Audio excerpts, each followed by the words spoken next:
பாட்டி, இது உண்மைதானா?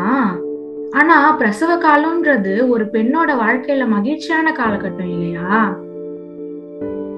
அப்படிதானே டிவில எல்லாம் காட்டுறாங்க. போன மாசம் என் தோழி அணுக்கு குழந்தை பிறந்திருக்கு. அவ சந்தோஷமா இருக்கா. ஆனா நான் மட்டும் ஏன் சோகமா இருக்கேன்? நான் சொல்றத கேட்டா நீ ஆச்சரியப்படுவ சுஜா. உனக்கு மட்டும் இல்ல, உன்ன மாதிரி நிறைய கர்ப்பிணி பெண்கள் இப்படித்தான் உணர்றாங்க. 5ல் 1 தாய்மார்கள் தன்னுடைய பிரசவ காலத்துல இத்தகைய பிரச்சனைகளை எதிர்கொள்கின்றனர்.